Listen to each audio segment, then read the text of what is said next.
Yo, what is good? We've made it to Thursday, man. Hope you guys are having a dope ass day. This pile of nice fluffy snow, or what was once nice fluffy snow, is now just hardened ice that just melts every day, man. I'm gonna break my leg one day coming out here. Anyways, the world is an interesting place. We've been kind of talking about it, man, these last few days, on just how depressing and annoying everything is. And obviously, like, if you're bombarded with the news, it's just coming down at you hard.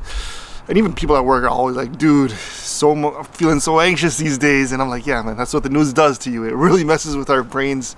And the world can get anxious if you let it. But one thing I found that actually brought a lot of comfort to me was find old news clips, old comedy things, and by old I'm like, go back to the 70s, go back to the 80s, go back to the 60s, and for some of you, go back to the 90s, man. I don't know what to say about that.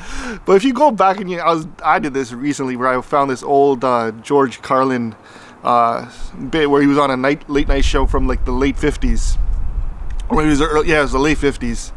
And the things that they're talking about, the anxiety, the not knowing what's going to happen tomorrow, the uncertainty, the politicians bickering, all this kind of stuff was just as bad then. Like, you hear people talk, you watch these documentaries. I remember watching Gilmore Girls, and Gilmore Girls doesn't even go that far back. That was early 2000s.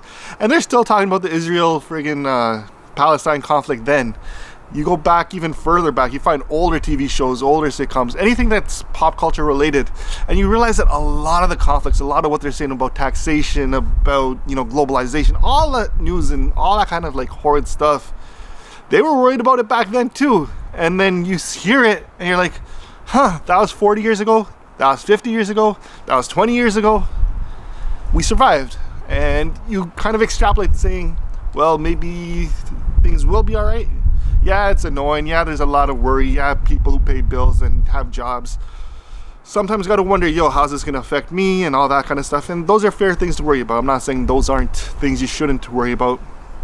But at the same time, just know that everything's going to be okay, because we were scared back then. Things turned out all right.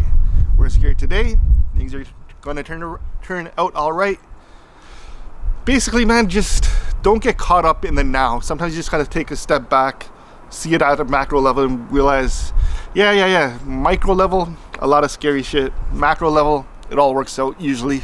So, hope for the best. Let history be a guide. Someone reminded me, they're like, history doesn't always sound the same, but it rhymes. So, that's just how it is. Anyways, man, y'all take it easy till the next one. Peace.